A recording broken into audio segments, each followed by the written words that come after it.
But more about this developing story, we're joined by SABC International News Editor Sophie Mokoena. Very good evening to you.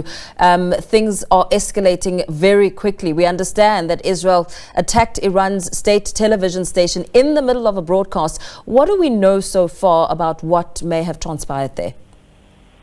We know that earlier on Israel did indicate that it will launch attacks on Iran, and it will target certain areas, including the military sites, but also strategic sites. And that happened later in the afternoon, towards the evening, during the broadcast where the launch of missiles did hit the television station, the state broadcaster.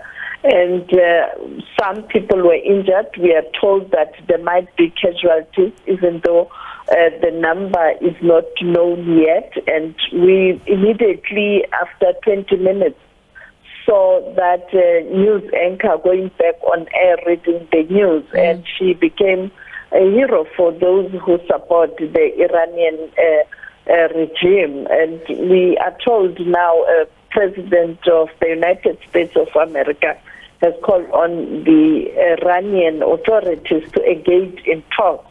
President Trump saying that Iran is not going to win this battle, but Iran saying that they are going to intensify the attacks directed at Israel.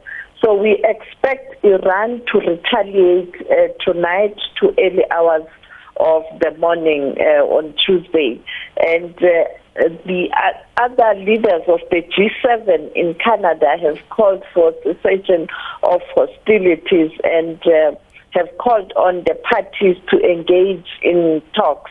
However, President Trump didn't sign that statement saying that Israel has a right to defend itself. But you also have other countries who have made statements that Iran has a right to defend itself. Among those countries include Russia, Pakistan, and China. And therefore you can see that there are those countries that are also supporting Iran in terms of its program to retaliate against the attacks launched by Israel. Well, with the Iranian president today saying that his country doesn't want to expand the circle of war with Israel, but saying that they will respond in proportion to any attack, I mean, that almost signals like there's no end in sight. What does it tell us about the current situation? It simply means that as long as Israel is attacking, Iran will hit back, and therefore you are not going to see an end to this standoff. But behind the scenes, many countries are trying to persuade both Iran and Israel to halt the missiles launch against each other. We don't know how long will that take, but clearly Iran is saying that it is ready for a prolonged war.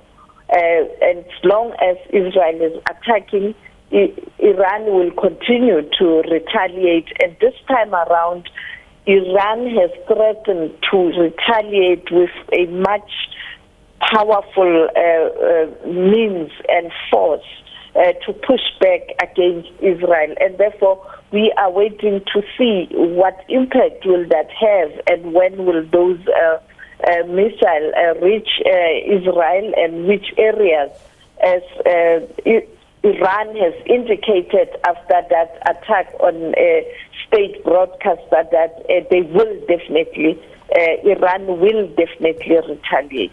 Very well. Thank you so much. As we leave it there with the SABC International News Editor Sophie Mokoena.